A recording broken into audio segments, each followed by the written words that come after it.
大家好啊！都好多日冇喺度錄影啦，咁啊又係送貨日，咁啊最近就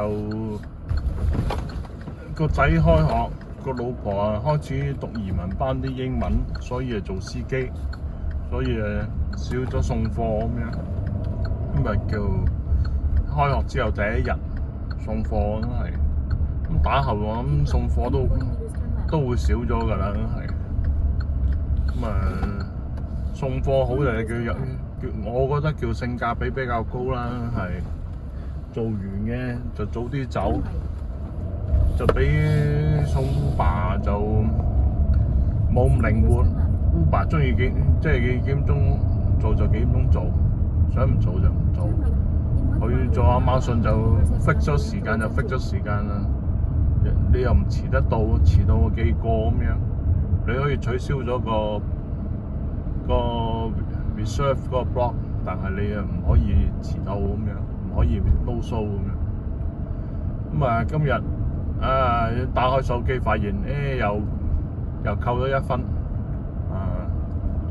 即係已經盡量揸得慢嘅啦，係即係唔好彩影相咁又扣1分，呢度扣1分就係罰一年嘅，咁1年後嗰分俾翻我嘅咁樣，咁暫時揸咗6、7個月，6個月啦，就3次，咁如果每次都扣1分咁啊 OK 嘅，但係駕駛成本咪高咗咯，咁都唔知嗰分係我自己時間中招啊，定係送貨嗰陣中招？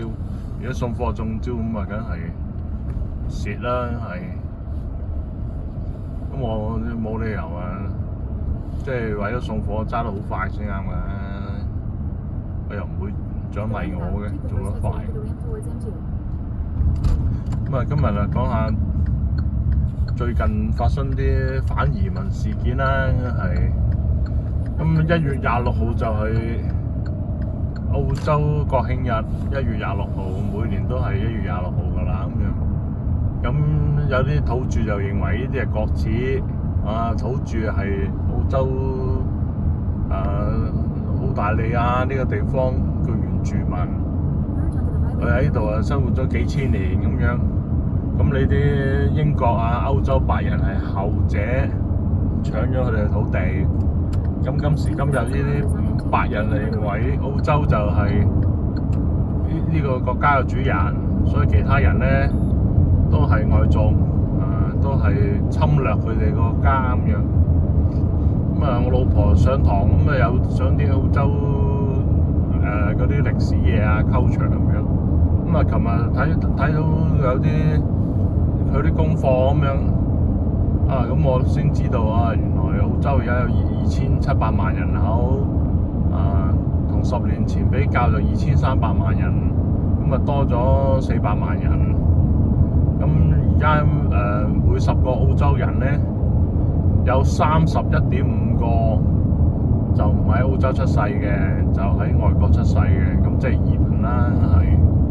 咁呢31.5個咧，咁排第一位都係英國過嚟啦。咁英國始終係同佢哋同文同種啊嘛，係。咁有大概100萬人口，100萬。咁排第2咧係印度，90幾萬。咁所以而家都講緊話呢度俾印度人好似加拿大咁樣俾印度人統治周圍都係印度人咁樣。因為排第2係有90萬人。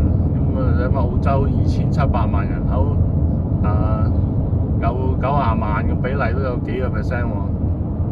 排第3係中國人70幾萬人，咁增長咗知識啦，70幾萬人咁樣，係。咁排第2，即係移民就排第3啦，係。咁你話有色人種嚟講排第2啦，輸俾印度人。咁排第4係紐西蘭。紐西蘭同澳洲兩個兄弟冇乜所謂，大家都直頭覺得自己同一種人嚟嘅咁樣，咁咪有60幾萬人行李3，跟住再爬落去咧我諗唔到喎，原來係菲律賓比例都幾高嘅，係咁應該係少啲嘅，我唔記得個數字啦，我諗都係40零萬人到啦，係跟住越南人就再後一位係越南人啦，再數嗰啲我就冇心機去記啦，所以就冇記低咁樣。咁即係其實裏邊嘅內容就係主要講話澳洲有30%人都係移居過嚟，呢個係一個移民大國。咁有統計就係按本土人口個比例咧，吸收移民最多嘅國家就係澳洲咁樣。咁當然有衝突啦，啲白人諗嘢同外國其他啲即係外國嚟嗰啲人諗嘢，梗係有啲唔同啦，係。最近政黨裏邊有個叫 One Nation， 中文叫一國黨。我30幾年前喺度嗰陣，佢啱啱苗芽，佢就佢話佢最憎就亞洲人，佢唔希望即係見到亞洲人啦，就回復翻呢個白色澳洲咁樣，啲人話佢歧視咁樣。佢依然喺政壇度30年喎，同埋而家越跑越有。因為過去澳洲嘅一般係兩個黨話事嘅，右翼一啲就係自由黨咁樣，左翼咧就係工黨，咁輪流揸莊咁樣。而家就係工黨政府揸莊，個總理叫阿巴尼斯咁樣。阿巴尼斯都有啲 controversial 啦，即係啲爭議就係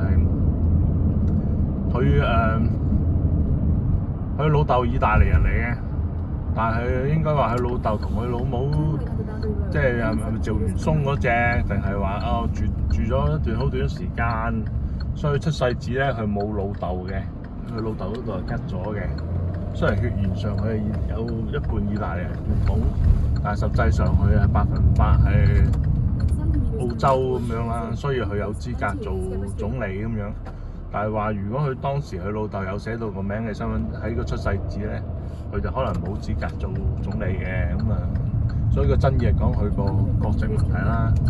我都明白佢應該好澳洲嘅，因為佢係咪好似英國施紀賢咁樣，佢都係好親中國嗰邊嘅，都係對中國人相對友善啲。但係同施紀賢一樣，工黨都係工黨，就係佢哋啲人係咪冇文化咧？唔係好識搞經濟，就搞福利，因為佢哋目標就爭取啲窮人，尤其是可能移民咁樣喺身份上攞票咁樣，所以使錢就叻，賺錢就弱嘅。咁你長期都窮嘅話，本來有錢啲人而家都變窮，咁梗係會嘈啦。所以個 One Nation Party 而家竟然佢哋越追越緊啦，已經追近到同工黨嗰個水準差唔多啦。你擁抱移民，我就反移民。有英國咁樣有一個叫 Reform Party 一樣啦，係嗰個又係話反移民咁即係會唔會出街俾啲鬼仔打咧？最近都有啲咁嘅新聞咯。有個內地人咁喺街度轉工俾人打啦，係咁佢覺得佢唔轉啦，咁我聽佢講嘢有少少串嘅咁算啦，咁今日講到呢度啦，下次再傾過啦，拜拜。